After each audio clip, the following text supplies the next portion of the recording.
conférence de presse? C'est ça, merci. Ils n'ont eu que ce qu'ils méritent, ce Liebknecht et cette Rosa Luxembourg. Dieu sait que l'Allemagne a d'autres soucis, chers collègues. Je peux savoir qui vous dicte vos articles? Le général Ludwitz, le capitaine Pabst, ou l'inventeur de cette légende du coup de poignard Karl Elferich Grabowski? Amusant mais incomplet. La liste est longue. Messieurs, le ministre des Affaires étrangères, le comte Brockdorff-Rantzau. Messieurs, veuillez vous asseoir. La commission allemande de l'armistice va entamer à Trèves les pourparlers avec l'entente afin d'obtenir des alliés une prolongation de l'armistice actuel. Voilà pourquoi je vous ai demandé de venir et je vous remercie d'être là.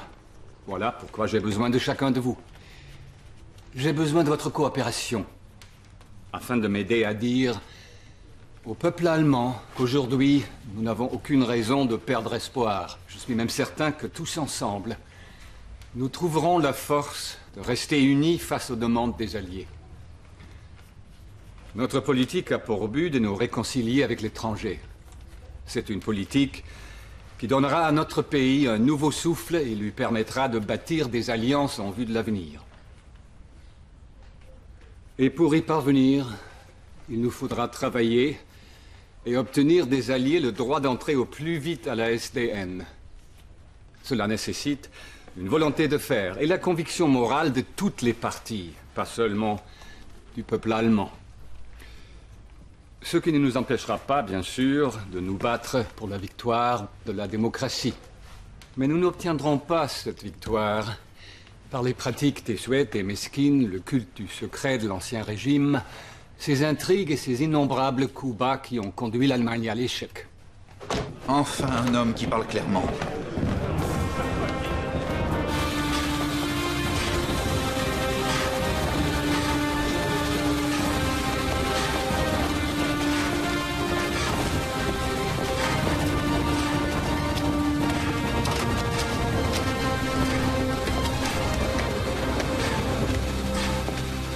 Par conséquent, vu l'incapacité de l'Allemagne à respecter les conditions du cessez-le-feu, en particulier à livrer dans les délais impartis et comme prévu 500 locomotives et 1900 wagons, le maréchal Foch continue d'exiger une livraison additionnelle de 58 000 machines agricoles pouvant aller de la charrue aux engins les plus modernes, la réquisition de l'ensemble de vos sous-marins, l'abandon de toutes les mises en chantier de nouveaux submersibles, la restitution de tous les matériels de guerre réquisitionnés au nord de la France et en Belgique, et ce, dans les 24 heures, et la subordination de la flotte marchande allemande aux fins d'approvisionnement alimentaire de l'Allemagne et de l'Europe. L'ensemble de notre flotte? Mais c'est de la folie. Elle appartient à des armateurs privés. Il s'agit de l'approvisionnement de toute votre population et de vos enfants, je vous signale. Alors pourquoi vous ne levez pas votre blocus? Si vous leviez le blocus, nous pourrions les nourrir nous-mêmes.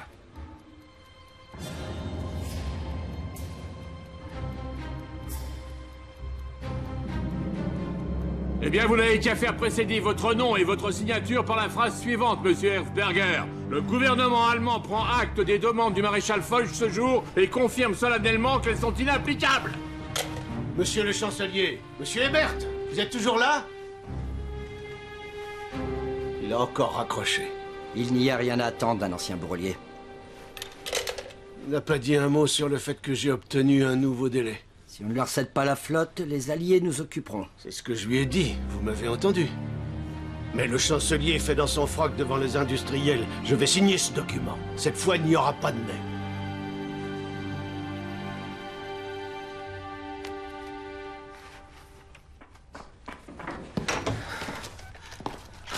Où est-ce que tu étais, mon grand? Mais de quoi t'as peur? J'étais au travail. J'ai la peur au ventre. La mort de Rosa et de Karl doit être vengée. Quand on veut faire une guerre entre frères, comme ce Liebknecht et cette Luxembourg, il ne faut pas s'étonner d'y perdre la vie. Alors c'est la faute des victimes? C'est bien ce que tu veux dire, maman? Les vrais meurtriers, ce sont Ebert et Scheidemann. Si tu as raison, ça veut dire que le sang coulera encore. Il coulera sûrement pas pour rien.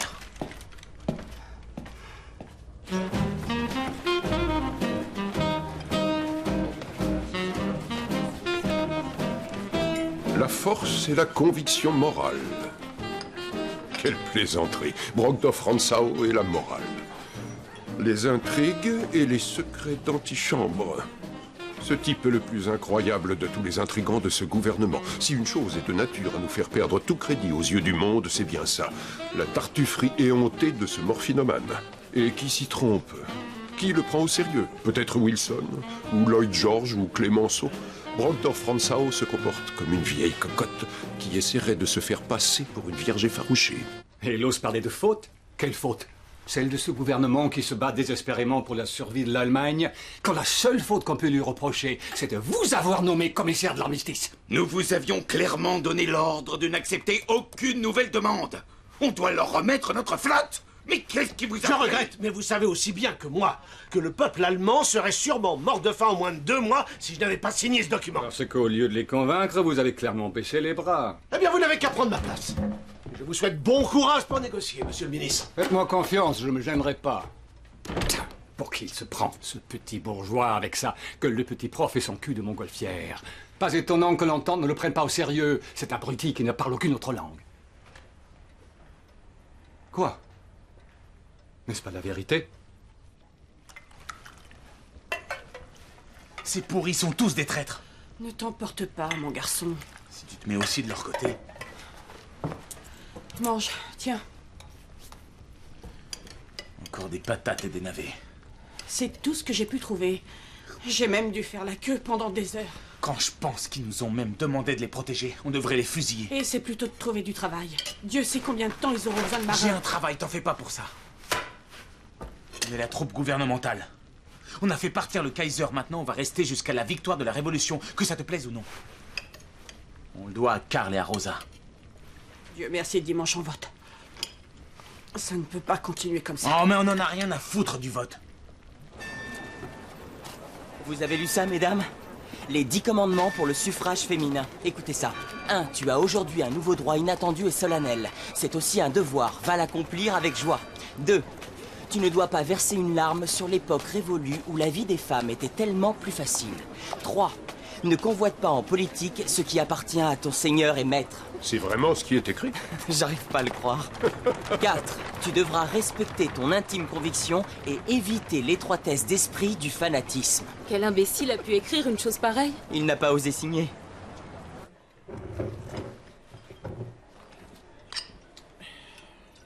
Ces élections n'ont pas du tout été le plébiscite attendu en faveur de notre parti social-démocrate.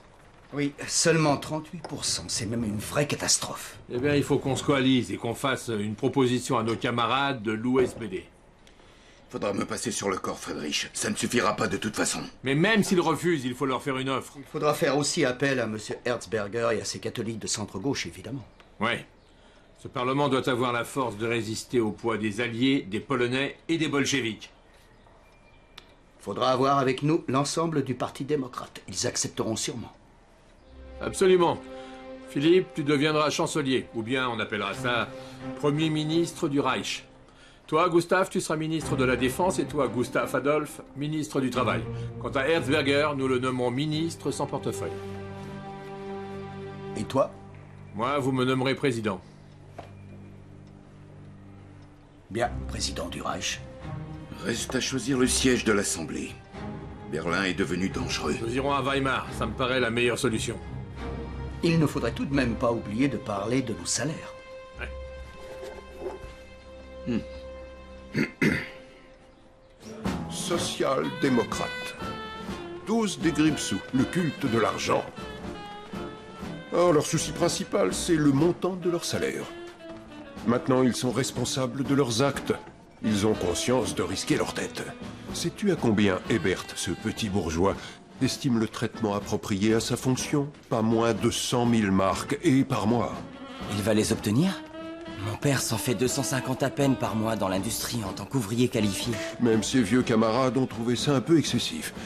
Il a fini par les obtenir, mais par an. Incroyable. Si je calcule bien, ça doit encore faire dans les 8500 mensuels. La même chose, Egon. Merci. À quoi s'ajoutent bien entendu 500 000 marks pour les frais divers afférents à sa fonction. Et voilà avec quoi il va falloir gouverner. L'Assemblée plénière des conseils d'ouvriers et de soldats a accepté hier de convoquer tous les conseils allemands en congrès extraordinaire face à la menace sérieuse de l'Assemblée nationale et du gouvernement, qui nous sont, dans leur majorité, hostiles et tenteront de supprimer les conseils d'ouvriers et de soldats.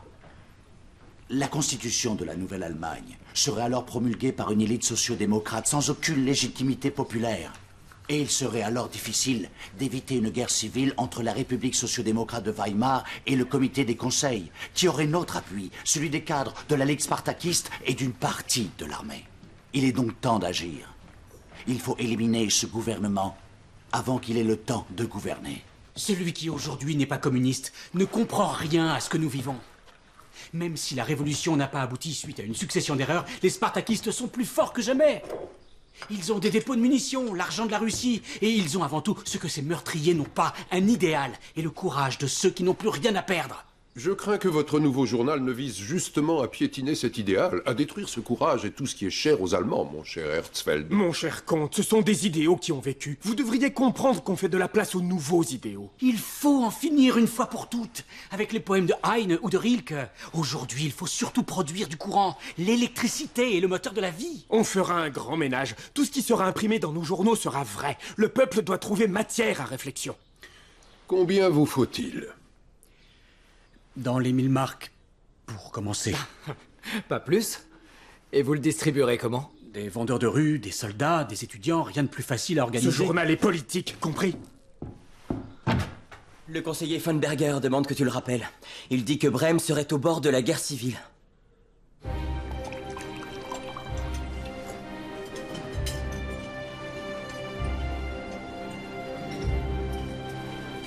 Excellent. Merci.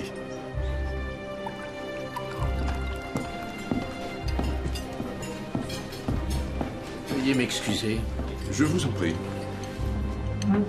Cette fois, les événements se bousculent.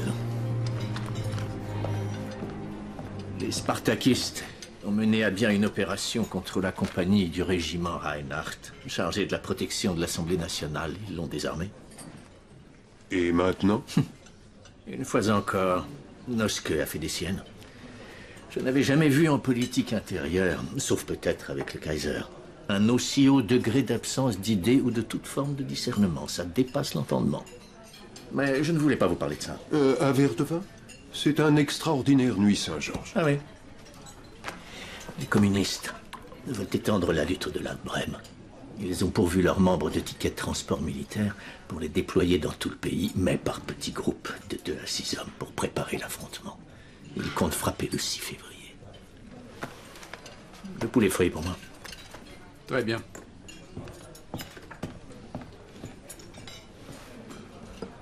Excellent ce vin. Et qu'est-ce que vous comptez faire? Moi? Rien. C'est l'affaire de notre cher gouvernement. Seulement, je vous recommande de rester chez vous les jours prochains. Telle est la situation, du moins à ma connaissance. Nous devons absolument arrêter de collaborer avec la social-démocratie. Monsieur le directeur, nous avons besoin d'eux, jusqu'à ce que le spartakisme et le bolchevisme soient enfin éliminés. Pabst a raison. Et la situation à Brême en est la preuve évidente. Pourquoi, général Ludwitz? Ces bandits des conseils de Brême ont demandé ce matin à nos troupes leur démission du gouvernement. Ils promettent des élections libres. C'est un piège. L'armée se fout de ces élections. Ils seraient disposés à déposer les armes. Seulement au conseil de Hambourg, mon général. Nos officiers de Brême ont l'air d'y être favorables. Quoi? Il faut les en empêcher, mon général. Ce n'est plus nécessaire. Noske, le social-démocrate, le leur a interdit. Et mieux que ça, il veut leur capitulation. Il sait très bien que les forces bolcheviques n'accepteront jamais, pour ne pas perdre la face devant leurs camarades. Ce qui nous donne un excellent prétexte pour les attaquer nous aussi et les anéantir. Voilà qui rachète nos amis de la social-démocratie qui vous répugnaient, monsieur Hugenberg. Ça m'ennuie quand même énormément de devoir collaborer avec ces types. Mais nous aussi. Nous offrirons prochainement à la social-démocratie une retraite anticipée. Sauf Noske. Un dictateur nous serait utile pour mettre au pas les ouvriers. Et Ebert, éventuellement. Avec lui, on peut au moins se faire entendre. Non, non, non. Je les déteste. Autant que les Juifs, d'ailleurs. À part ce légitime antisémitisme, professeur Elferich, nous avons besoin des banquiers juifs, et je vous informe que les directeurs généraux Otmar Strauss et Salomon Marx nous sont déjà acquis. L'argent des banques juives, ça m'écœure. L'argent n'a pas d'odeur. Sauf celui des banques juives. Répugnant. Monsieur le directeur général devrait s'en procurer davantage des banques aryennes. On devrait faire appel surtout aux banques allemandes. Je pense que cela vous conviendrait mieux. Hélas, nos capacités sont insuffisantes. Notre conseil d'administration est préoccupé. Le conseil de la Banque d'Allemagne ou celui de votre parti national allemand, cher professeur Elferich? Les deux, en fait. Mais pourquoi tant de réticence? Le parti ne veut pas se mêler de ça officiellement. Et officieusement? Bien sûr. Nous voulons le pouvoir. Il faut cependant faire preuve de prudence. C'est exactement ce que je pense à propos d'Herzberger. En tout cas, il vient de procurer un sauf-conduit à ma fiancée de Wiesbaden pour qu'elle sorte de la zone occupée par les Français et puisse me rejoindre. Je dois l'épouser à Berlin. Les affaires personnelles ne concernent pas notre conseil, capitaine Pabst. Herzberger est le plus grand des criminels de novembre. Il doit disparaître. Tel que je vous connais, vous allez vous occuper de ça. Trinquons, messieurs.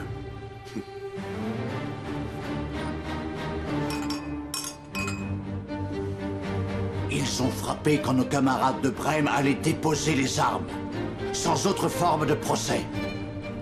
Si Noske et Ebert veulent la guerre civile, eh bien, ils l'auront. À droite! Droite! Première division!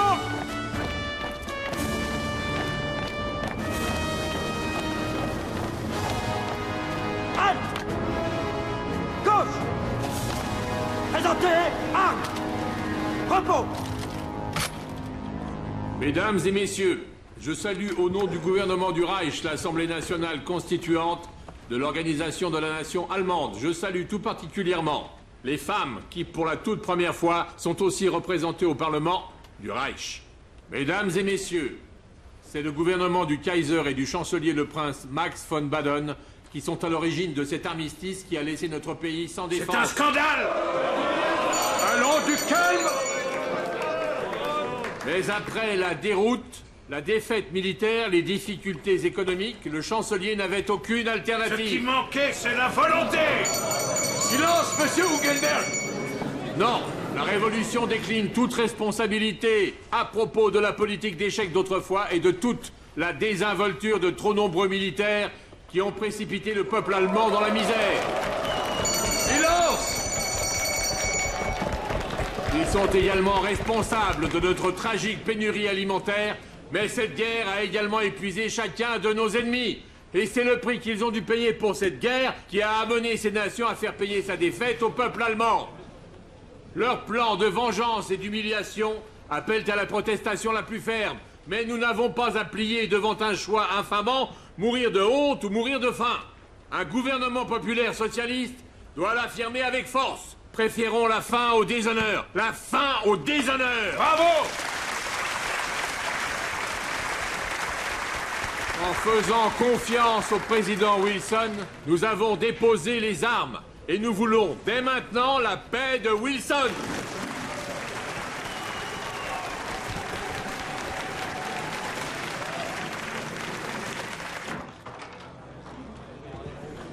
Comment ce Hébert peut croire des choses pareilles? J'ai vu, moi, de mes propres yeux, en France et en Belgique, les atrocités commises par les soldats allemands. Je te rappelle que moi, je ne voulais pas gouverner avec ces petits bourgeois.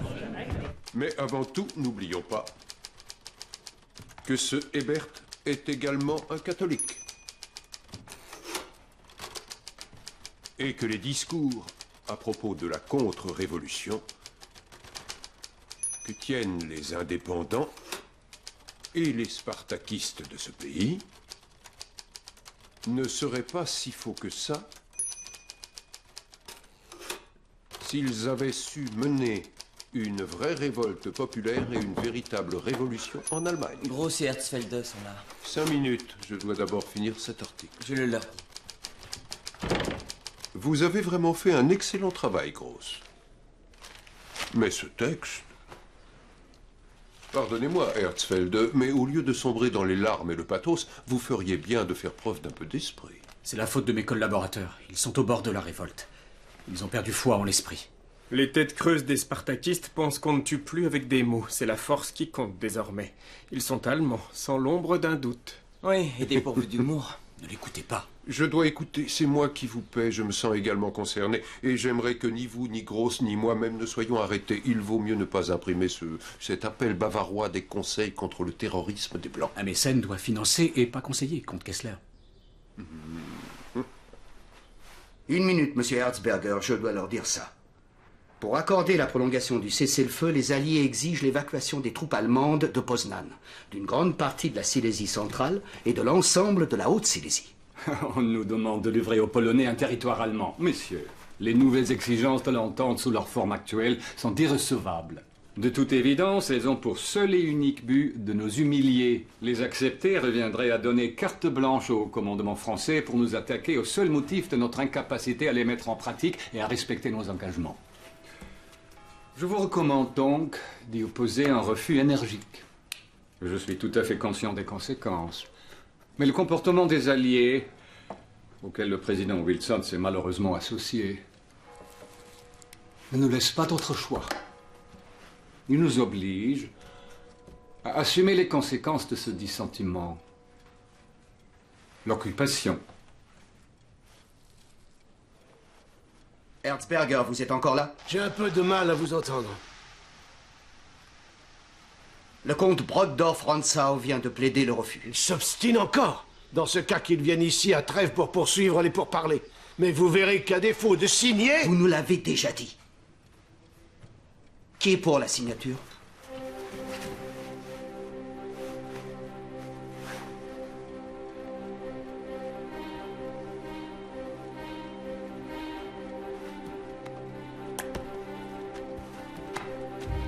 Allez-y, signez.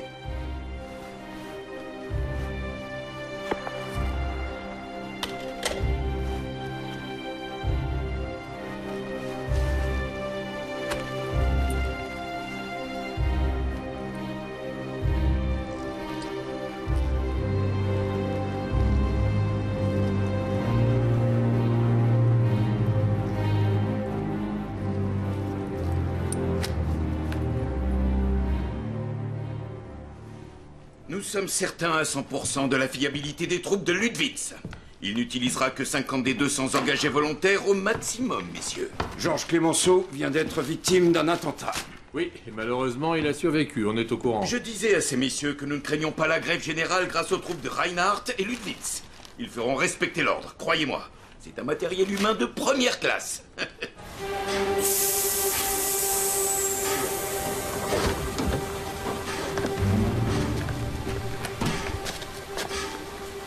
Votre Excellence, Capitaine Pabst. Très honoré de pouvoir saluer le plus grand chef de la guerre mondiale sur notre sol. J'espère bien que d'autres seront moins satisfaits. Scheidemann a dit hier que vous étiez un joueur. Jamais je n'ai capitulé. C'est un mensonge. Que je vous présente. Capitaine Plocarton. Général Ludendorff. Lui et son escadron seront vos gardes du corps. Ils sont à votre disposition. Merci. La plus grosse erreur des révolutionnaires a été de nous laisser en vie. Si je reviens au pouvoir, il n'y aura pas de pardon. C'est la conscience tranquille que j'enverrai Hébert, Scheidemann et autres se balancer au bout d'une corde. Je vous approuve, Excellence. Mais il faut continuer de pactiser avec les socialos, jusqu'à ce qu'on en ait fini avec ces spartakistes. Vous avez bien préparé le terrain, capitaine. Où sont mes quartiers? À l'hôtel Adlon. Mais l'Alliance interalliée y a installé sa commission. Dans l'œil du cyclone, vous serez insoupçonnable. Je vous ai fait établir un faux passeport au nom de Newman. Charles Newman. Me voilà britannique, original. Camarades, mes frères, nous vous appelons à la grève générale. Tous les partis ouvriers et même le SPD approuvent le mouvement. Joignez-vous tous à nous.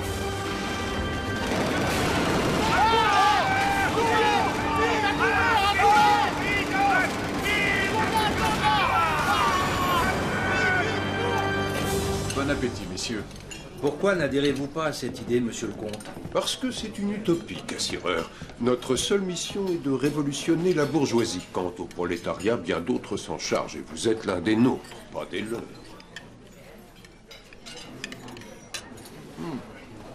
C'est fou. On ne peut même plus manger correctement. En revanche, le Riesling reste excellent. Oui, il ne reste plus qu'à s'en livrer, vu que la situation s'éternise. Je vais recommander du vin. Gustave? Regardez la réalité en face. La Société des Nations dont rêve le président Wilson est obligatoirement vouée à l'échec. C'est une ligue d'intérêts, pas de nations du monde, une pièce montée d'organisation des banques et de la finance qu'il faut mettre en place, sur une base socialiste, mais un socialisme de grands possédants, avec de grands propriétaires, de grands rentiers, de grands commerçants, vous comprenez? Quand nos camarades vont savoir ça, les grandes idées du compte rouge, un socialisme du capital, on vous fera un triomphe, mon cher. Au fond de vous-même, vous êtes un crypto-bolchevique.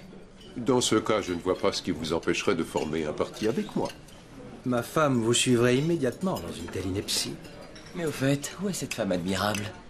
Cette femme admirable est en train de nous tromper à Munich avec le rouge Ernst Toller. À nos amours. N'est-ce pas le général Ludendorff? Qui? Ah, effectivement. Je croyais ce monsieur installé en Suède. Qui sont les autres? Le capitaine Pabst et le colonel Reinhardt, chef des corps francs. Le général Ludwitz, commandant en chef des corps francs et de la défense du Reich. Hugenberg, le directeur général de la UFA. Elferich, directeur de la Banque d'Allemagne et éditeur du Kreutzeitung. Et von Berger, chef de la police et de la sûreté prussienne. La crème de la réaction, mon petit. Et je me demande ce qu'il nous mijote. Une mauvaise soupe de droite et on devrait cracher dedans plus vite. C'est donc vous, messieurs. Je pensais bien vous avoir reconnu. Ah, chevalier von Berger. Vous n'allez tout de même pas juger M. Ludendorff comme criminel de guerre. Les héros, je ne les arrête pas par principe, cher Cassireur. Par contre, vous, grands bourgeois, vous risquez fort de vous faire arrêter, car vous confondez révolution bourgeoise et révolution du prolétariat. Cher ami.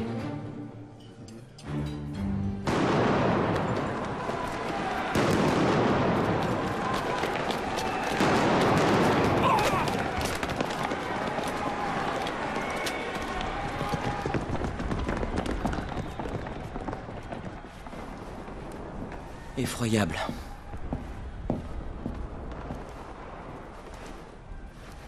Noske, notre grand ministre de la Révolution qui bénéficie pourtant de l'amour du peuple. Mais sait-il que le militarisme va le balayer lui aussi? Et sait-il qu'il y a des forces à l'œuvre à l'heure actuelle dont le seul but est de restaurer le mal et la barbarie dont notre pays a tellement souffert? Les spartakistes sont parmi nous, à Berlin. À Lichtenberg, monsieur le préfet de police, et 149 fonctionnaires ont même trouvé la mort de façon très brutale. Vous êtes bien informé? J'ai des oreilles dans les plus hautes instances. C'est prodigieux. J'ai dit combien? 149 apparemment. Quand l'opposition écrit 60, je multiplie ça par 2 au strict minimum. Mais il y en avait combien en vrai? Un seul. Continuons. 149 fonctionnaires ont même trouvé la mort. Combien de temps le gouvernement démocratique tolérera-t-il ces forfaits?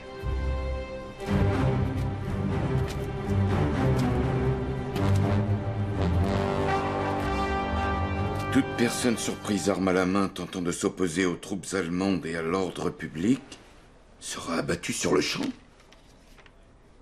Mais ça revient à tuer des prisonniers. À la guerre comme à la guerre, monsieur le ministre.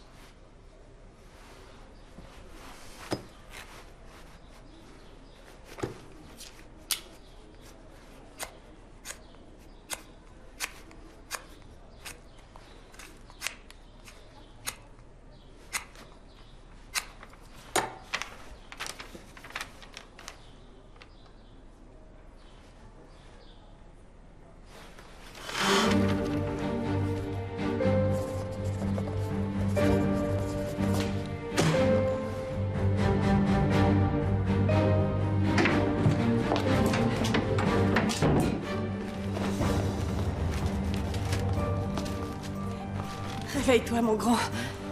Ils vont tous vous payer. Écoute, notre administration demande aux membres de la Marine nationale de se présenter pour toucher leur solde. Enfin. 32 Französische Straße. C'est le grand jour, camarades, hein?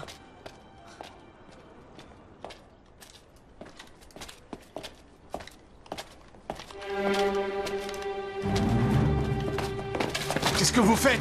Je suis soldat comme vous! Un mutin, oui, une canaille, pas un soldat. Je fais partie de la marine nationale. Toute personne surprise, arme à la main, tentant de s'opposer aux troupes allemandes et à l'ordre public sera abattue sur le champ.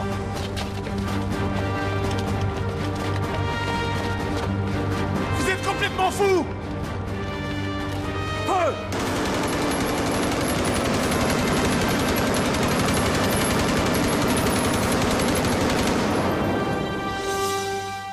Le Freiheit, l'organe de presse des indépendants, rapporte un ordre d'exécution encore plus sévère du capitaine Pabst et de sa célèbre division de la police montée. En voici le texte. Tout contrevenant armé et toute personne surprise à se livrer au pillage se verra exécuté sur le champ par nos troupes, et tout habitant d'une maison où une personne aura été surprise à résister à nos troupes par la violence verra son domicile fouillé, et ce, même s'il proteste de son innocence. Enfin, toute personne chez qui on aura découvert des armes sera abattue sur le champ. J'aimerais savoir si cet ordre a été donné, camarade Noske. Est-il exact, comme le dit la presse, que des personnes ont trouvé la mort sur la simple foi du soupçon? Nous sommes en train de mener l'enquête. Cela dit, les vrais délinquants se trouvent de l'autre côté. Et des recherches excessives concernant ces débordements pourraient être à juste titre ressenties comme profondément iniques par nos propres hommes qui estiment agir conformément au code de légitime défense et la disponibilité future de nos troupes, risquant continuellement leur vie dans toutes sortes de conflits bien souvent mortels, seraient remis en cause. Je vous prie néanmoins d'enquêter au cas par cas. C'est ce que je viens d'exiger. Et combien de morts du côté de la population? 1200. 1200 morts, en une semaine. Et parmi nos troupes? 70. Je dois te prier, camarade Noske, de contrôler dorénavant les ordres que la troupe cherche apparemment à modifier de sa propre initiative. Point suivant de l'ordre du jour. Noske. Ce sale petit bourgeois dans ses souliers jaunes qui hurle dans ses discours, moustache au vent, son éclatante victoire sur l'ennemi prolétaire de l'intérieur. C'est à vomir. Toute personne qui a une conscience et une morale ne peut que tourner le dos à ce gouvernement qui ne pense qu'à ses prérogatives et se moque totalement de la vie de ses concitoyens. Ces 8 derniers jours vont sûrement laisser une trace indélébile, une plaie dans le cœur des Allemands qui ne se refermera pas. Monsieur le comte, Herzfeld s'est fait arrêter. Pas étonnant. Je lui avais bien dit de ne pas tenter de publier le manifeste des conseils de soldats bavarois contre le terrorisme des gardes blancs. Quel pauvre type. Ce pauvre type a bien besoin d'être sauvé. Je sais bien. Mais que votre frère ne compte plus sur mon argent pour financer les feuilles spartakistes.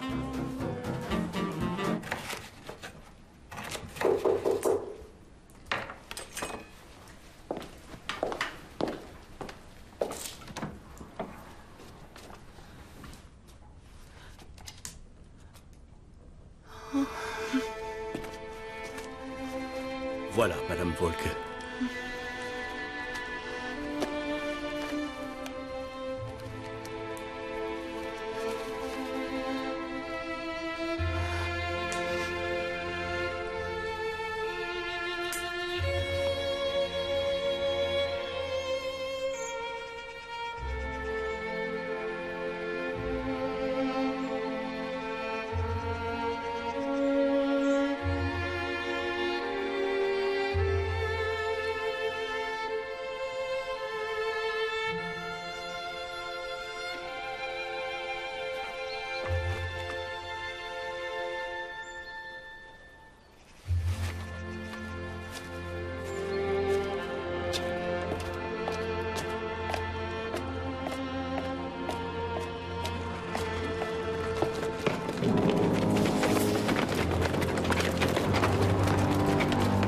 Allez, entrez!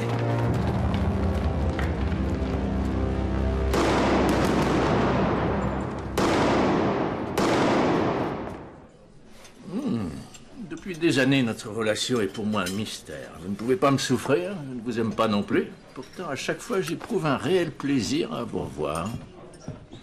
Le rôti de porc, monsieur von Berger. Toute cette graisse, c'est vraiment un vomir. Comme vous voudrez. Qu'est-ce qui vous prend? Vous êtes fou, quoi? Qu'est-ce qui me prend? Avoir causé la mort de milliers de personnes et ne parler que de bouffe. Se plaindre d'un peu de graisse quand des milliers de personnes meurent de faim. Assassiner mon enfant et ne jamais me laisser le moindre pourboire. Alors, Gustave. C'était mon fils unique, salaud. Sale face de rat, mon fils unique, revenu de la guerre pour mourir dans mes bras parce qu'un salaud comme toi... Non, c'est fini. Oui. C'est fini. J'en suis très heureux.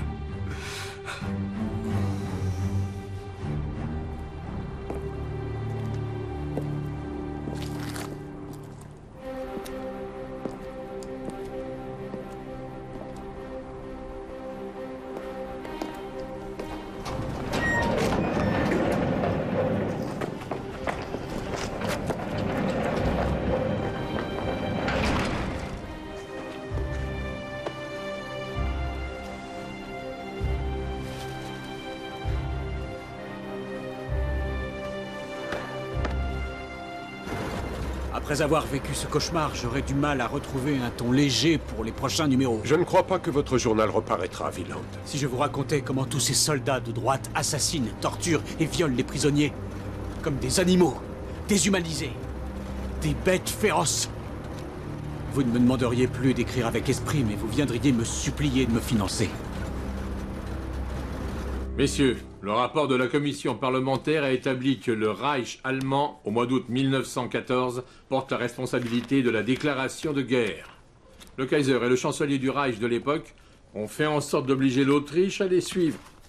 Nous devons condamner les erreurs de ce gouvernement avec fermeté, présenter dans un mémorandum nos nouvelles lignes de conduite et créer un tribunal d'exception, afin de statuer sur le sort des responsables de cette guerre. Même si je veux que justice soit faite, et ce serait bien pour les pourparlers, n'envisageons pas le problème de responsabilité du point de vue des dernières semaines avant la guerre.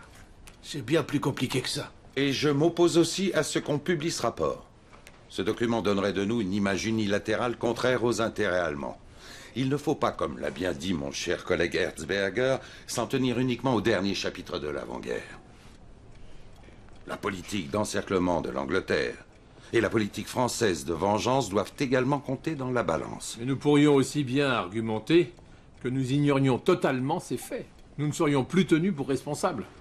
D'autant que nous avons depuis éliminé l'Ancien Régime. Un aveu de culpabilité blesserait le peuple allemand, et ce d'autant plus que nous verrions triompher nos adversaires.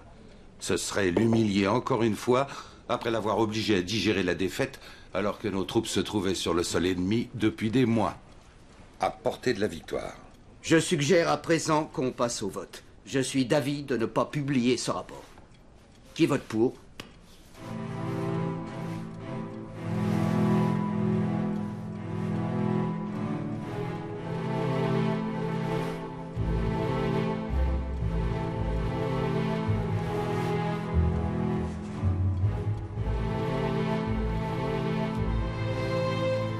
Bien, je vous remercie.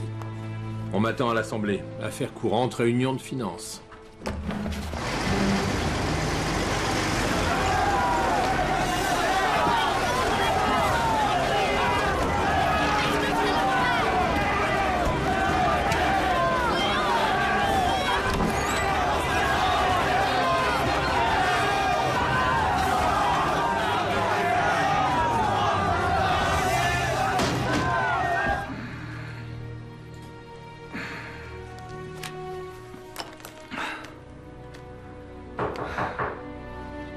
J'arrive.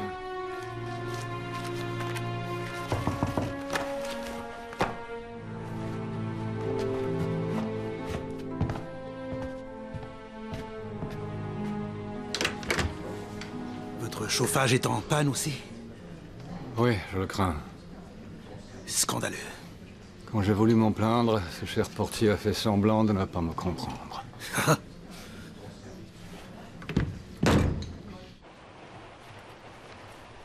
Ils appellent ça du café. Le pain est infect. Il n'y a même pas de beurre. Les Français ne sont pas mieux lotis que nous. Vous n'y croyez pas vous-même. Ils se foutent de nous. Et ces palissades tout autour de l'hôtel. C'est comme s'ils nous avaient envoyés à la Bastide. La Bastille, cher député. Oui, c'est ce que j'ai dit. Autant qu'ils nous envahissent. Je viens de lire les deux projets d'allocution, l'un comme l'autre, monsieur le ministre. Je vous prie de ne pas en tenir compte. Ignorez-les tous les deux. Je suis sûr que nos adversaires s'estimeraient provoqués. Cela empêcherait toute forme de pourparlers. C'est exactement ce que je souhaite. Je ne suis pas Matthias Erzberger, votre collègue centriste. Je suis Brockdorf Rantzau. Il est hors de question que je me laisse marcher sur les pieds par Clemenceau et consorts. Entrez, c'est ouvert. Vous n'allez pas le croire, monsieur le comte. Quoi? Clemenceau veut nous rencontrer. Au bout de 11 jours, pour qui se prend-il? L'heure est venue du lourd règlement de compte. Die Stunde der Abrechnung ist da. The hour of weighty reckoning has come. Vous avez demandé la paix. Nous sommes à votre disposition pour vous l'accorder. Sie haben Frieden gebeten. Wir sind geneigt, ihn Ihnen zu gewähren. You have sued for peace. We are inclined to accept. Messieurs, nous sommes tout à fait conscients de l'importance de la mission qui nous amène à vous rencontrer. Celle d'offrir au monde une paix durable. Plus fort. Parlez plus fort. Je comprends rien. Le président Clemenceau ersucht Sie lauter zu sprechen. Nous savons que la force des armes allemandes est brisée. Et nous ressentons l'ampleur de la haine qui semble ici vous animer. J'ai demandé de parler plus fort. Lauter, bitte. En fait, vous demandez à l'Allemagne de reconnaître qu'elle est l'unique, la seule responsable de la guerre. Et un tel aveu serait dans ma bouche un mensonge éhonté. Vous exigez que nous acceptions l'entière responsabilité de cette guerre. Un tel aveu serait un mensonge. We are required to acknowledge our sole responsibility for this war. Such an acknowledgement on my lips would be a lie. J'aurais dû ne rien dire. Les jeux étaient faits d'avance. Mais vous auriez pu au moins vous lever. Le monde entier nous regarde. Des insultes! Écoutez, article 87, l'Allemagne reconnaît l'indépendance de la Pologne. Article 100, l'Allemagne renonce à la Silésie, la Prusse occidentale et Poznan. Et son armée est réduite à 100 000 soldats, la conscription est prohibée, l'Allemagne abandonne toutes ses colonies. L'Allemagne est responsable de tous les dommages et pertes. Par conséquent, l'occupation se poursuivra sur les terres à l'ouest du Rhin. Chacun de ces articles est une humiliation. Et vous me reprochez d'avoir osé tenir ce discours. Vous n'êtes qu'une pauvre bande de crétins. Bonsoir, messieurs.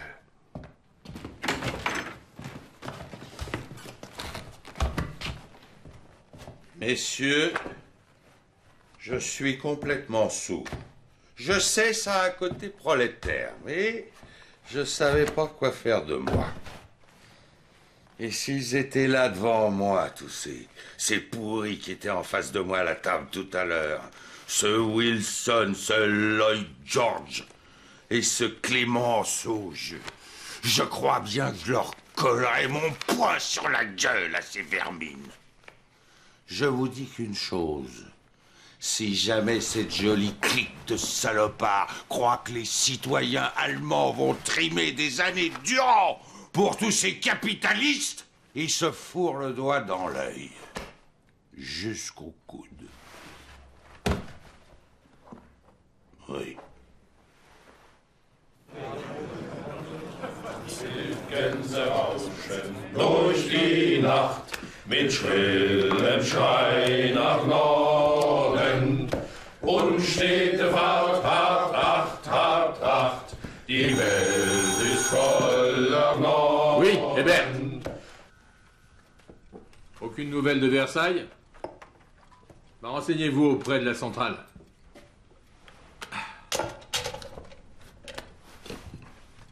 L'Allemagne est encore une grande nation. Prix Nobel pour Max Planck. Absolument magnifique. Et Albert Einstein l'aura aussi, c'est sûr. Un Allemand vient d'offrir aux travailleurs du monde entier le socialisme scientifique. Une fois de plus, nous venons d'ouvrir la voie au socialisme universel. Au socialisme. Nous n'allons pas à nouveau renoncer à faire renaître la nation allemande et à prôner l'unité. Il faut qu'on accepte ou elle s'effondrera. Friedrich, toutes mes félicitations pour tes noces d'argent.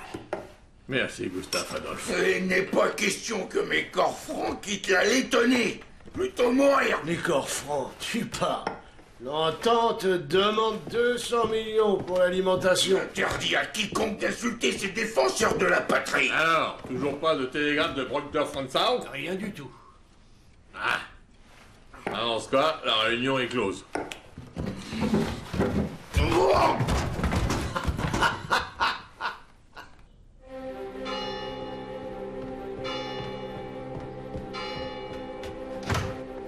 Monsieur le ministre.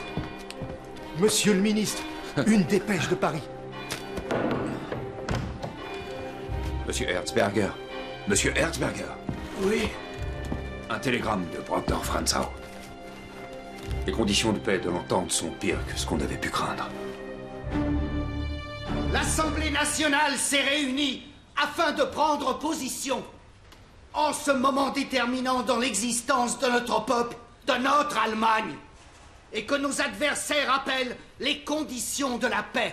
Et vous êtes tous là, présents excepté l'Alsace-Lorraine. Comme vous le savez déjà, elle s'est vue retirer le droit de participer. Tous les autres sont là, comme un seul homme, représentant toutes les régions germaniques. En particulier des députés venus de Rhénanie, de Saarbrück, de l'Est, de l'Ouest prussien, de Pologne, de Silésie, et de Danzig, et de Memel, qui, si par malheur nos adversaires ont le dernier mot, sont pour la dernière fois réunis en tant qu'Allemands et entre Allemands. Alors je vous le dis, personne ne nous coupera la route. Ce serait comme plonger un couteau meurtrier dans la chair vive du peuple allemand. Ce serait comme mettre 60 millions de personnes derrière des barbelés. Nos ennemis ne savent pas oublier. Ils apprennent toujours davantage en matière de destruction ou d'anéantissement. Quelle main ne se dessécherait, qui se lierait et nous lierait à de telles chaînes? Cet infâme traité est inacceptable aux yeux de notre nation. Nous n'en voulons pas.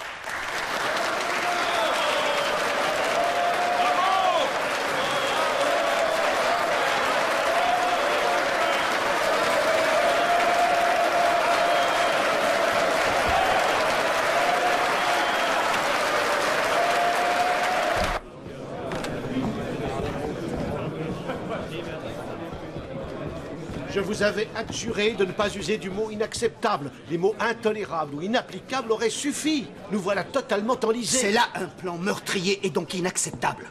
Oui, il a raison.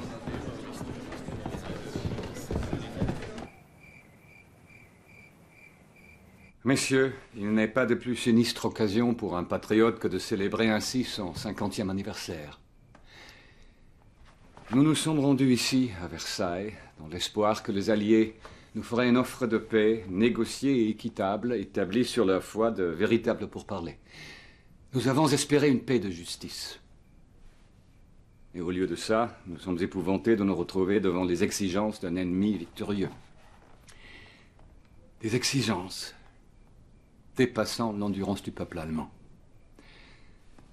Je porte un toast au courage de nos concitoyens. Et au vôtre, mon cher, et à une longue vie. Und wer im Mai geboren ist, steh auf, steh auf, steh auf. Nimm sein Glas vom Tische auf und trink es fröhlich aus darauf. Und trink es fröhlich aus, und trink es fröhlich aus. Merci, messieurs. Nous en sommes tout à fait conscients, monsieur le ministre. Passez-moi le président, je vous prie. Tout le cabinet est présent et monsieur Hebert vous entend. Monsieur le Président, j'ai soumis toutes nos propositions à nos adversaires. Reconstruction du nord de la France et de la Belgique. Réduction de notre armée à 100 000 recrues, paiement de 100 milliards de marques en or, après ça, terminé. Il y a fort à parier que toutes ces offres seront refusées, cher monsieur. Et il faut absolument qu'on signe. C'est la seule et unique façon de lever le blocus et l'état de guerre. Vous n'avez vraiment aucun sens de l'honneur. On s'en fiche du moment que les gens ont de quoi manger et que l'industrie redémarre ainsi que l'export. L'endoctrinement bolchevique y perdra sûrement. Mais j'imagine que la droite pourrait tenter un coup d'État contre le gouvernement. Et vous seriez obligé d'y faire face. C'est vous qui avez négocié cette horreur. La Commission internationale est comme une dictature qui se serait emparée du pouvoir en Allemagne. Son autorité dépasse de loin celle du Kaiser et du Reichstag réunis. Et nous sommes devenus comme ses esclaves. Et ça, c'est vous qui l'avez négocié. Dans ce cas, attendons de connaître la réponse des Alliés.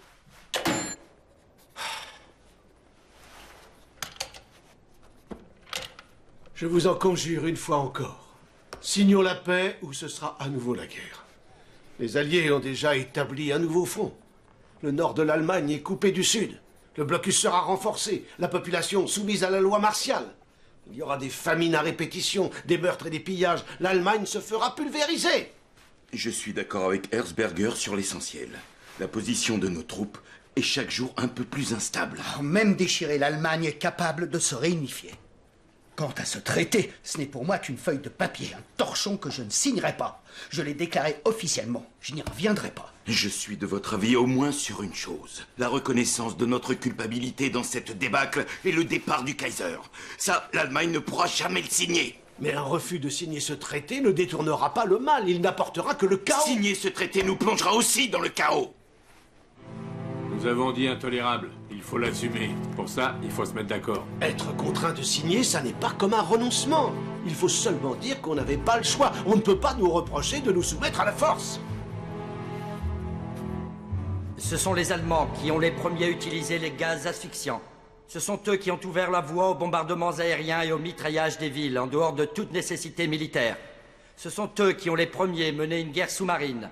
Ce sont eux qui ont violé tous les traités en vigueur, en se rendant coupables de barbarie envers des prisonniers de guerre. Barbarie que n'auraient pas employé des peuples moins civilisés. L'attitude de l'Allemagne est dans l'histoire humaine dépourvue de précédent. Et la responsabilité qui lui est imputée se trouve tout à fait justifiée et démontrée par le fait que plus de 7 millions d'Européens y ont perdu la vie et que plus de 20 millions de survivants témoignent par leurs plaies et leurs souffrances qu'à travers cette guerre, l'Allemagne a voulu satisfaire sa passion pour la tyrannie. Les Alliés ont par conséquent décidé à l'unanimité de sommer la délégation allemande de signer ce traité dans sa teneur actuelle et sans restriction. À défaut de cette signature dans le délai imparti, l'armistice prendra fin le 23 juin 1919 à minuit. Signé le président de la Conférence internationale de paix, Georges Clemenceau.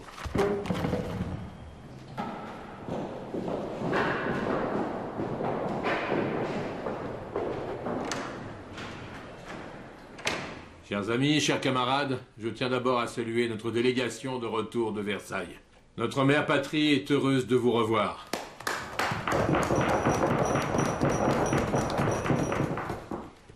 Je remercie chacun de vous d'avoir fait tout ce qui était humainement possible pour la patrie et la communauté nationale. Et si à l'intérieur le front avait été plus solidaire, nous aurions pu assumer les conséquences d'un refus du traité. Mais à partir du moment où, à cause d'une indiscrétion, il devenait évident qu'il n'y avait pas d'unanimité dans ce cabinet, la partie était perdue. Eh oui, perdue. La presse française avance déjà les noms de certains ministres qui recommandaient la signature. Et ce gouvernement doit se soumettre devant les faits. Je suis personnellement disposé devant une telle situation à en assumer toutes les conséquences. Et que voulez-vous dire, Monsieur le Président? Vous avez l'intention de signer le traité, de démissionner, de vous battre? Tu n'as pas été très clair, Friedrich. Erzberger a dû être très convaincant. Arrêtons d'ergoter. Je crois qu'il est grand temps de passer au vote.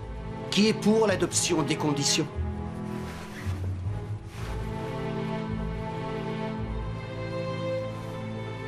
Et qui est contre?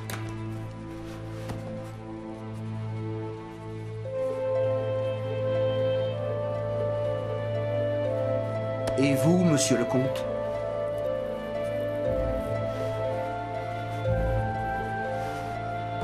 En tant que président, je constate que ce cabinet n'obtient pas l'unanimité. Messieurs, vous savez que je suis opposé à la signature. Nous sommes réunis pour évaluer la situation militaire de notre pays. Et il nous reste un délai de 4 jours à peine. Merci, monsieur le ministre de la Guerre. La discipline de nos troupes est bonne sur le front ouest. La population redoute toutefois des représailles de la Pologne. Général Ludwitz, je me dois de vous interrompre. En ce qui concerne la Pologne, les Alliés ont tranché. La Haute-Silésie ne sera pas cédée sans conditions draconiennes. Mais il y aura un référendum populaire et nous le remporterons. Je m'inquiète pourtant. Et j'ai une question. La troupe restera-t-elle fidèle à ce gouvernement s'il se prononce en faveur de la paix? Monsieur le ministre, la troupe refusera d'obéir à l'ordre d'évacuer les territoires que vous lui avez confiés. Et dans ce cas, cela mènera à l'affrontement contre la troupe française. Il se comporte comme dans un vrai conseil de guerre, où le Kaiser n'aurait jamais négocié avec ses généraux. À vous de jouer. Je crois que notre Parlement va se prononcer en faveur de la signature du traité. Dans sa majorité, le centre est pour. Et nous, les sociodémocrates aussi. Mais le cabinet n'a pas d'unanimité. Il va probablement démissionner. Alors encore une fois, est-ce que l'armée nous restera fidèle? La population et la troupe sont aujourd'hui d'avis que nous devons nous battre. Mais les Alliés ont désormais des forces 10 fois supérieures.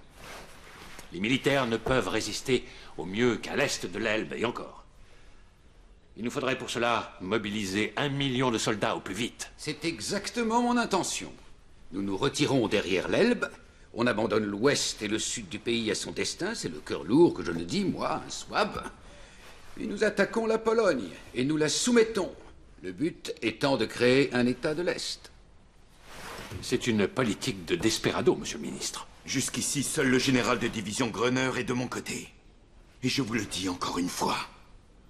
L'Assemblée nationale se prononcera pour la signature que vous le vouliez ou pas. Et notre cabinet se retirera. Il sera alors possible qu'on me nomme comme premier chancelier et en même temps ministre de la Défense. Et dans ces circonstances, pourrais-je compter sur votre appui? Ça change considérablement les choses. C'est avec une grande joie, oui, que toute la troupe approuverait un directoire avec Noske. Le nom de Noske est plus que respecté dans nos rangs. Ce qui veut dire que vous approuveriez. Oui, nous approuverions, à part cet infâme paragraphe, à savoir la reconnaissance unilatérale de la responsabilité de la guerre et l'extradition du Kaiser et de notre chef d'état-major, le général Ludendorff. Ce serait pour moi hors de question. Je sais que sur ce point nous sommes d'accord, le gouvernement et moi. Une dictature de Noske serait donc sûrement la meilleure solution. Le salut de l'Allemagne est donc désormais entre vos mains, monsieur le ministre. Veuillez m'excuser, je dois vous quitter, messieurs. On m'attend d'urgence au comité du parti.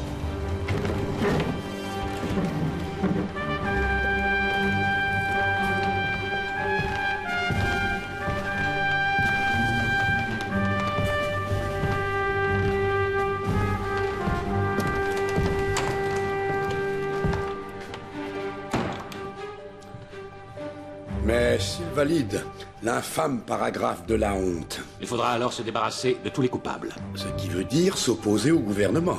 Messieurs, nous devrions en débattre en comité restreint.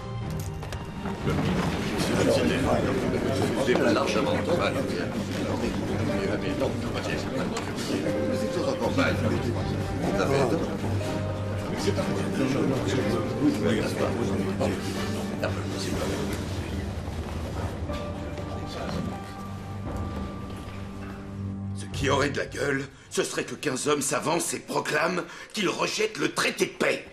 Mais ça ne risque pas d'arriver, parce que 60 millions de pleutres laisseraient tomber. Le peuple est affamé, en loc, et n'a plus aucun sens moral, ni la capacité de résister. Nous sommes dans l'obligation de signer. En ce qui me concerne, je propose aussi de signer avec les réserves suivantes. Pas d'acte de contrition, pas d'extradition, protestation contre l'abandon des colonies et révision dans 2 ans par la Société des Nations.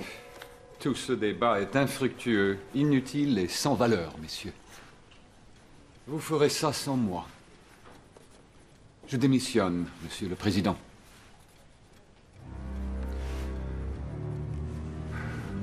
J'avais dit à la tribune de l'Assemblée ainsi qu'au peuple allemand tout entier que l'homme qui voudrait signer ce traité se dessécherait la main. Et sachez que je n'ai qu'une parole. Je m'associe à monsieur le ministre des Affaires étrangères. C'est la seule solution selon moi. C'est également mon avis. J'envisage de démissionner, moi aussi. Je suppose que vous avez mûrement réfléchi, monsieur Scheidemann. Oui, je vous remets la démission de ce cabinet de guerre. J'approuve moi aussi la démission de ce cabinet. La situation est maintenant beaucoup plus claire et je ne compte pas remettre ma démission.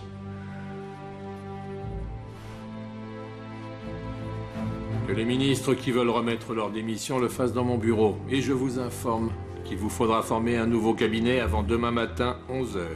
Ou je démissionne aussi. Non, Friedrich. Ce serait le règne du oui des indépendants. Ça n'ira pas jusque-là.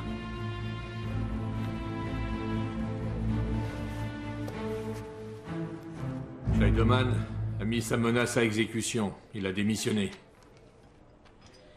Dommage. Et Landsberg aussi, est-ce qu'on dit?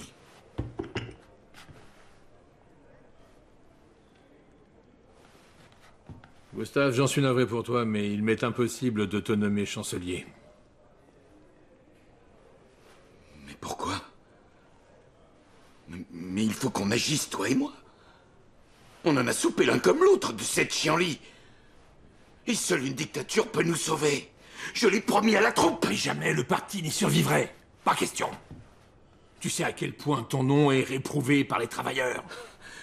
Les travailleurs, je les crains pas. Faudrait faire face à la révolte, la grève générale, le chaos, le bolchevisme. Non, on peut pas se le permettre. Alors, tu veux te débarrasser de moi, c'est ça? Non. Tu gardes ton poste de ministre de la Défense. Je pense qu'on va traverser des moments très difficiles. Je vais transmettre ça à nos troupes au plus vite. Qui va devenir chancelier du Reich?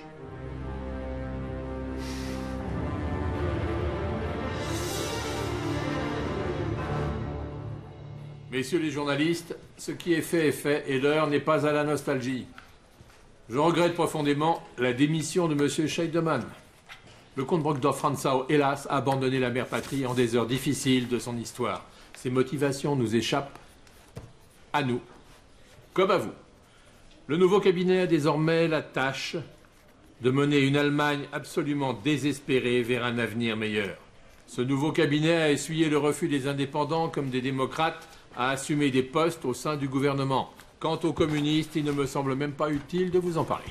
Il n'est donc composé que de centristes et de membres du SPD. Je laisse le soin au chancelier Gustav Bauer de vous présenter les ministres qui vont composer son gouvernement. Merci, Monsieur le Président.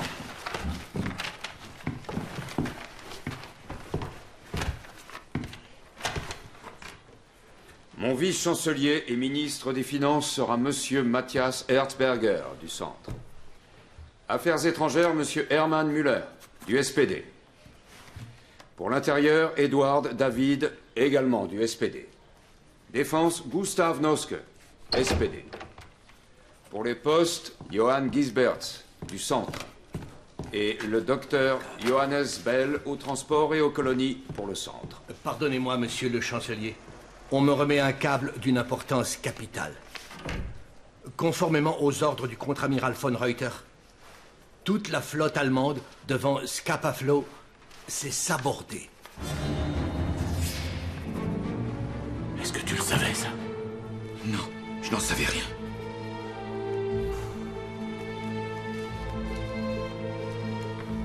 Je n'aimerais pas être dans la peau de Müller. Moi non plus.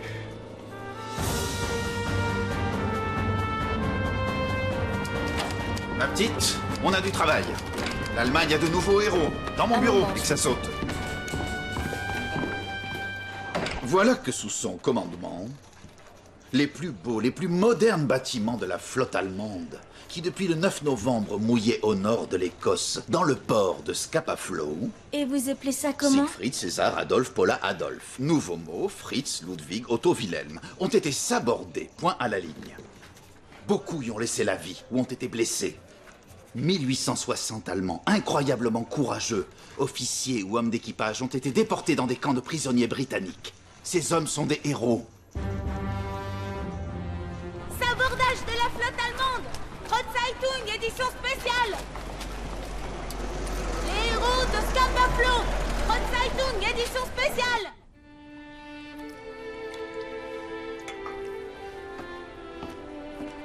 Pas pour moi. Et bon appétit.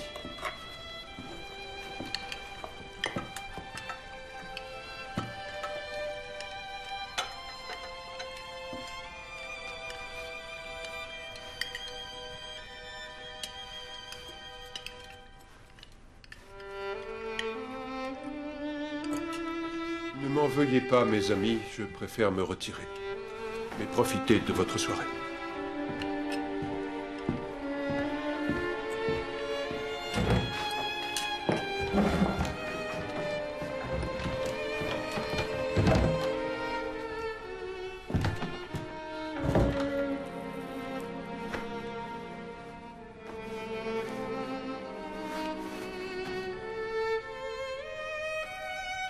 C'est comme si l'intérieur même de mon âme était complètement mort.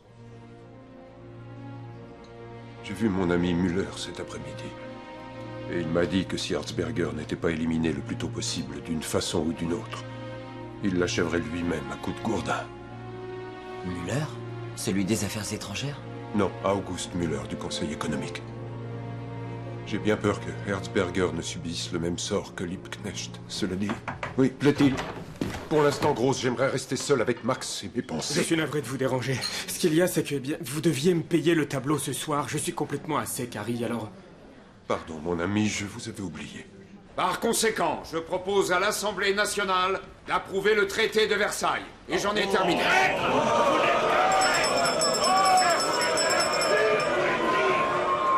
Sous réserve que l'Allemagne n'ait pas à reconnaître être à l'origine de la guerre et que nous ne soyons pas contraints par les Alliés à extrader de prétendus criminels de guerre. Cela ne sera pas toléré.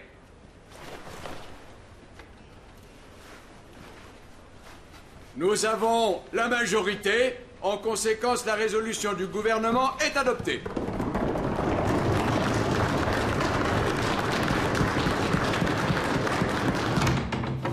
Mathias. Mathias. C'est une catastrophe. Les Alliés refusent d'accepter la moindre réserve et ils exigent une signature dans les 24 heures, sinon c'est la guerre. Si nous acceptons le paragraphe de l'infamie, il y aura un putsch. La troupe nous chassera du pouvoir. J'ai eu moi-même du mal à tenir jusqu'ici. Mon seul pouvoir, mon influence, la défense nationale et l'ordre public ont été détruits, mis en pièces.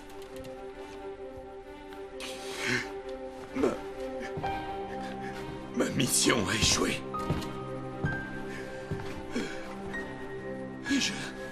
Je démissionne. Et que les Français nous envahissent.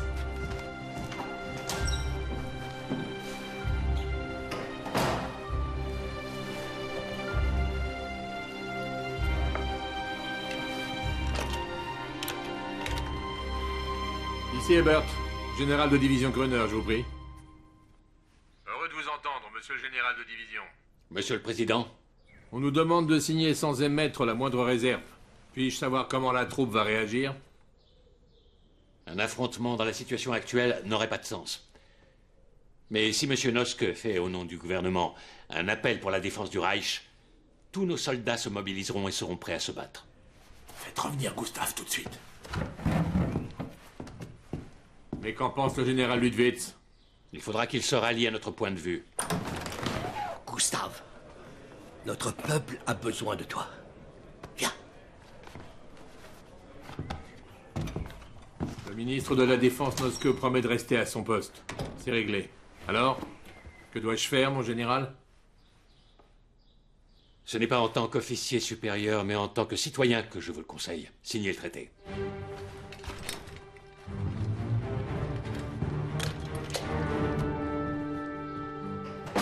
On évite de se mouiller, comme d'habitude. Monsieur le général Feldmaréchal. Par conséquent, je vous propose aujourd'hui, au nom de mon cabinet, de signer ce traité sans réserve aucune. Vous n'êtes que des criminels de novembre sans honneur! Silence, monsieur Hugenberg! Et je tiens aussi à vous rappeler qu'il nous reste 4 heures avant la reprise des hostilités. Une guerre que nous n'avons pas les moyens de faire, même si nous avions des armes. Nous sommes impuissants. Impuissants, ce qui ne veut pas dire sans honneur.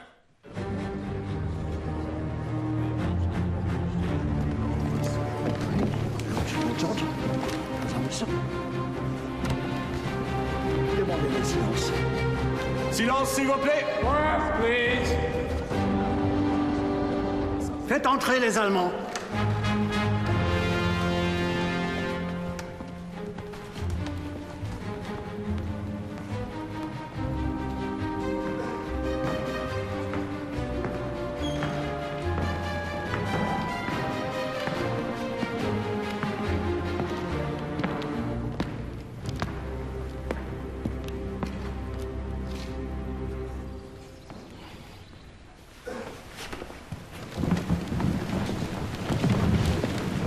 S'assoit.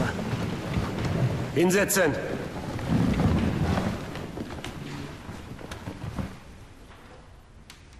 Je crois que le moment est venu de prendre en main la destinée de l'Allemagne. Je suis d'accord. Mes troupes sont avec vous. Si j'avais mené les négociations, notre mère patrie ne serait pas où elle en est. Je pense que nous n'avons pas le choix.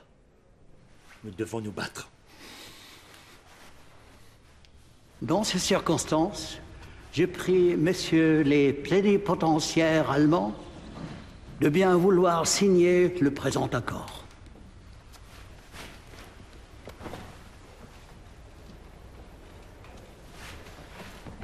Sitzen bleiben. Unter diesen Umständen hat Präsident Clemenceau die Ehre, die deutschen Bevollmächtigten zu bitten, den vorliegenden Vertrag zu unterzeichnen. In these circumstances, I request the German plenipotentiaries to affix their signatures to the present treaty.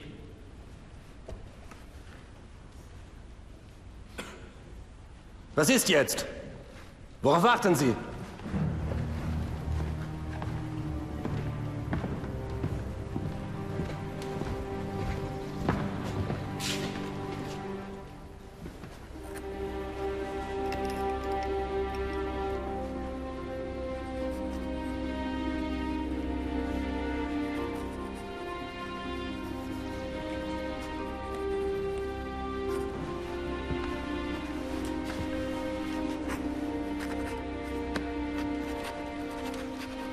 Ils croient mettre l'Allemagne à genoux, mais c'est toute l'Europe qu'ils détruisent.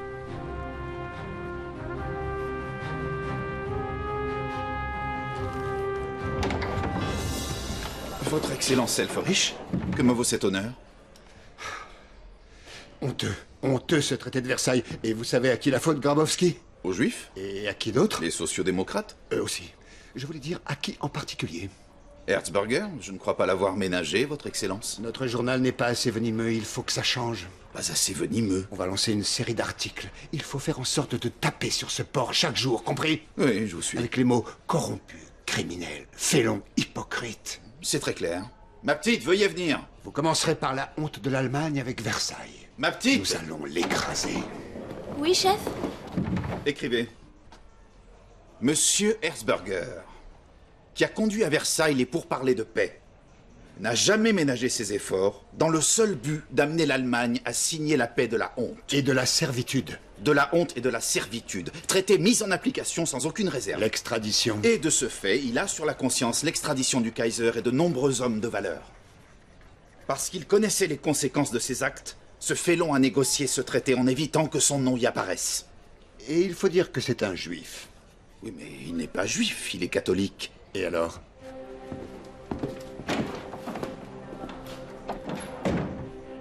Quant à M. Erzberger, il semble avoir toujours eu le tort de confondre à son seul bénéfice les intérêts privés et l'activité politique. D'ailleurs, malgré ses allégations persistantes, il n'a jamais demandé réparation en justice. Mathias, il faut que tu attaques. Il le faut. Ah, à quoi ça m'avancera? Tu as vu ces juges? Et ça continue. Par conséquent, notre mère patrie n'a plus qu'une chance de salut.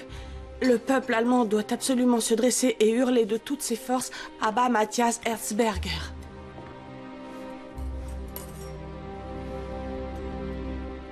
Partout des chaînes et des chaînes, nous tombons de la falaise.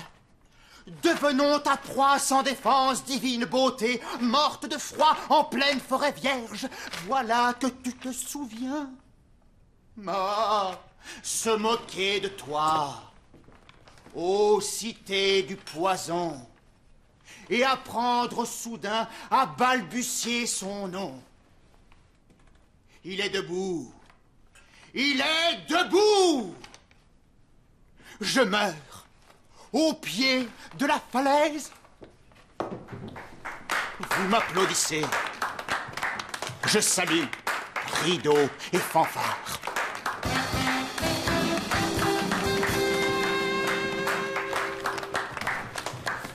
Vos drames sont de plus en plus dramatiques, Bécher.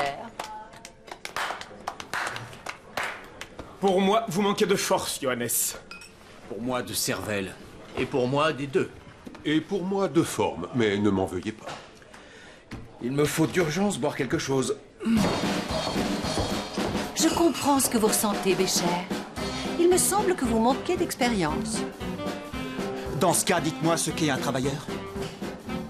On m'appelle le confident des communistes à Thuringe, chère madame.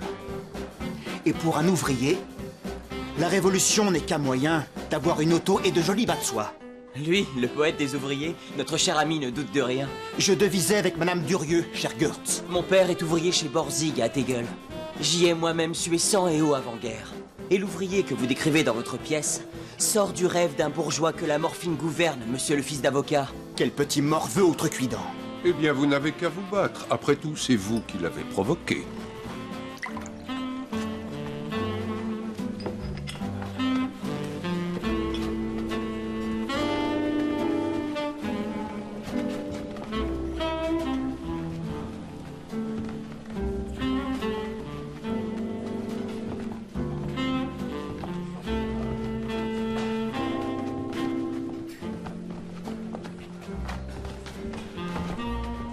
J'aimerais parfois m'aimer jusqu'à la mort.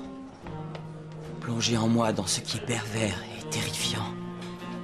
Et commettre un vol pour me faire enfermer. Me détruire par narcissisme.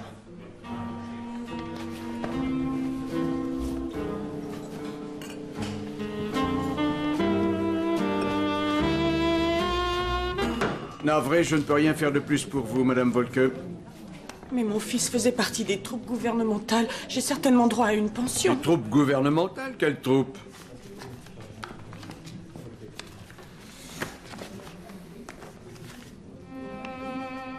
Votre fils était dans la marine. Non, non, non. Mais il est mort pour la patrie, tout comme ses deux frères et son père. Pour votre mari et ses frères, c'est tout à fait autre chose. Ils sont tombés au combat. Et vous touchez les rentes prévues. Oui, mais c'est loin de suffire aujourd'hui. Je regrette, mais votre Beno a été abattu au cours d'une tentative de haute trahison. Un acte passible de la peine de mort, selon le décret Noske. On ne va quand même pas vous donner une pension par-dessus le marché. Suivant. Incroyable, ces gens, ils reculent devant rien. Moi, sans honneur, ce sont eux les criminels. Je vous prie de me croire, il vous faut quitter Berlin au plus tôt, ou ils feront traduire votre excellence en cour martiale. Qu'ils essaient seulement. Mais mon général, croyez-moi, il faut y aller.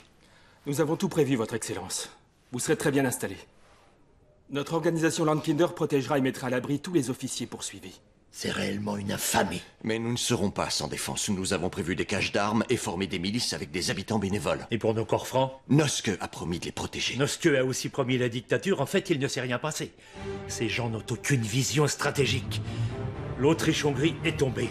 On peut faire alliance avec les bolcheviks en Russie. Les Américains se préparent à partir. Donc l'Angleterre et la France ne devraient pas être difficiles à battre.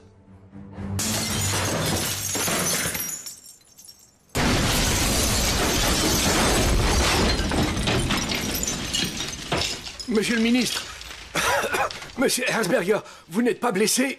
Mes amis, Elferich peut bien s'acharner contre moi. Soutenir que mes lois s'en prennent uniquement aux riches, ça ne me fait ni chaud ni froid. Tous ces profiteurs de guerre qui vivent sur l'argent... Il vient de se passer une chose affreuse, messieurs. Quoi donc, Johan? Tu es en vie? Dieu soit loué. Voyons, mais qu'est-ce qu'il y a? C'est ton bureau, ils viennent de le faire exploser. Il te faut une protection des gardes du corps, ils vont recommencer. Je ne vois pas ce que ça changerait. On a déjà fondu la balle qui me tuera. S'ils veulent vraiment m'avoir...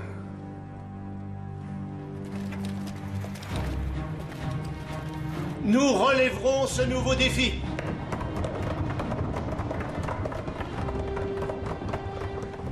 Et je vous le dis sans embâche, si nous en sommes arrivés là, La faute en revient en majeure partie au Kaiser lui-même.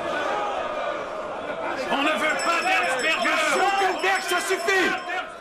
L'Allemagne, au long de ces 4 longues années de guerre, nous pouvons le dire ouvertement, n'avait pas un vrai gouvernement, mais une dictature militaire, messieurs. C'est inadmissible, c'est scandaleux! Silence! Nous avons eu l'opportunité de négocier la paix plus d'une fois. Nous ne l'avons pas saisie. Les conservateurs ont tout fait pour bloquer nos initiatives. Souvenez-vous de 1917, où même Pabst nous avait soutenus. Mon Dieu! À l'époque, un engagement clair sur l'indépendance de la Belgique aurait suffi. Nous avons mis 4 semaines pour répondre. Et en fait, à quoi on a eu droit? Au lancement d'une nouvelle campagne militaire. Et c'est comme ça que j'ai perdu mon fils. L'Allemagne a couru vers la mort en toute conscience. Nous en avons assez d'être accusés par la droite, d'être des fossoyeurs. Il fallait absolument négocier la paix pour sauvegarder l'unité du Reich. Par désinvolture, ils ont perdu la guerre parce qu'ils ont refusé une paix honorable alors qu'elle était encore possible. Ils ont trompé l'Allemagne. Et quand il fut trop tard, Ludendorff nous a expliqué que nous n'avions plus les moyens militaires d'opposer une résistance et qu'il fallait faire la paix et au plus vite. C'est votre faute! C'est votre faute! Mais vous allez vous taire! Vous n'avez pas la parole! Le gouvernement de Max von Baden a commis une seule erreur et je veux bien l'admettre. Ce n'est pas moi qui l'aurais dû envoyer à Compiègne, c'est Erich Ludendorff. Il aurait pu lui dire « À toi de jouer, mon vieux, va donc conclure la paix !»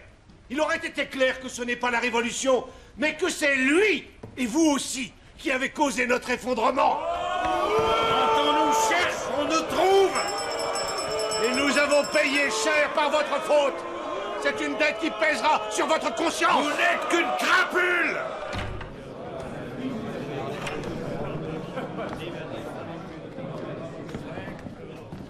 Monsieur Erzberger. Oui, monsieur. Veuillez m'excuser, je n'en ai que pour 1 minute.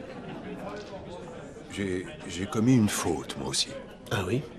J'avoue que je vous prenais pour un lâche. Je pense toujours que votre politique financière n'est pas la bonne, mais... pour ce discours, je vous dois vraiment tout mon respect. Monsieur le comte, c'est là un adoubement en règle. Je vous remercie.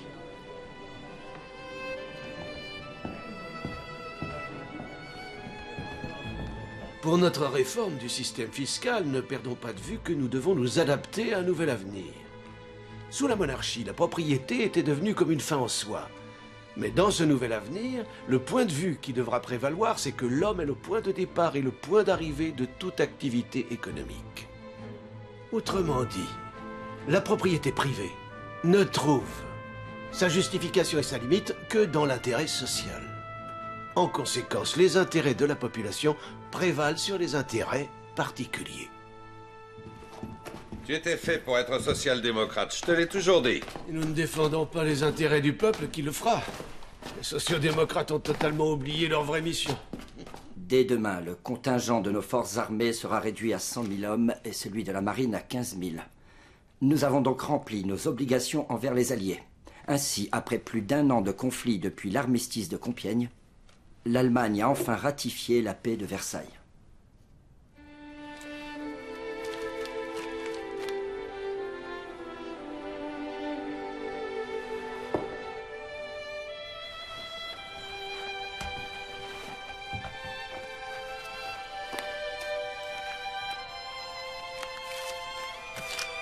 Merci, c'est bon.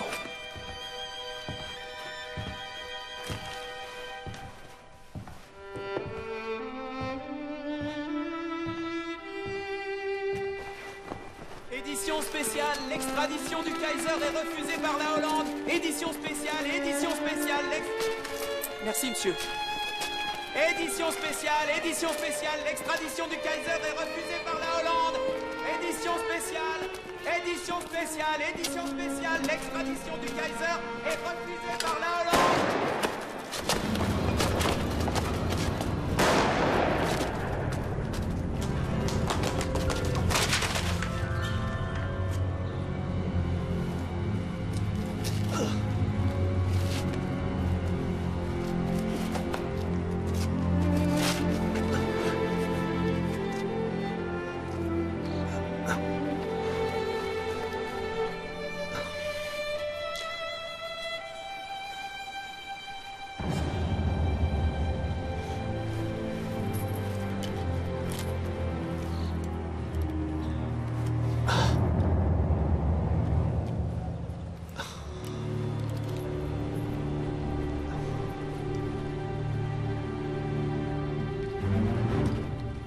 Le directeur général Stines, qui a toujours activement soutenu nos corps francs.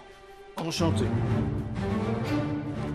Voici Monsieur Hugenberg, directeur de la presse et de la UFA. Une firme, Excellence, que vous avez créée il y a 2 ans. J'aurais pu y penser plus tôt, mon cher. La propagande, c'est essentiel. Enchanté. Notre anti-Erzberger, Excellence, Monsieur Elferich, du Parti national populaire. Je n'ai pas besoin de vous présenter. Vous connaissez aussi Monsieur von Berger, notre conseiller. Votre Excellence. Monsieur le commissaire d'État. Capitaine Canaris, renseignement. Capitaine de corvette Erhardt. Général de brigade Erhardt. Messieurs. Notre directeur de campagne, Monsieur Kapp, président de la Deutsche Bank. Encore une vieille connaissance. Bonsoir, monsieur. Bonsoir. Et pour finir, le général baron von Ludwitz, le général en activité le plus gradé. Après vous, votre Excellence, après vous. Vous parlez de moi, Charles Newman? Je ne suis qu'un civil. Je vous propose de passer à côté. Messieurs, suivez-moi. En fin de compte, le temps n'est rien. Et les événements ne sont rien. Seule la forme et le tempo de la création ont de l'importance. Car en dépit de ses limites, l'homme touche à l'éternel et au divin.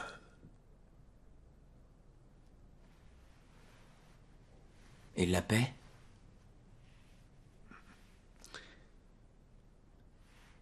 La guerre est bien finie, Max. Mais pour l'Europe commence une effroyable épreuve. Nous sentons arriver les premiers moteurs avant le grand orage, qui va se terminer par une immense explosion plus terrible que la guerre mondiale. Le spartakisme a été vaincu. La social-démocratie a totalement échoué à Versailles.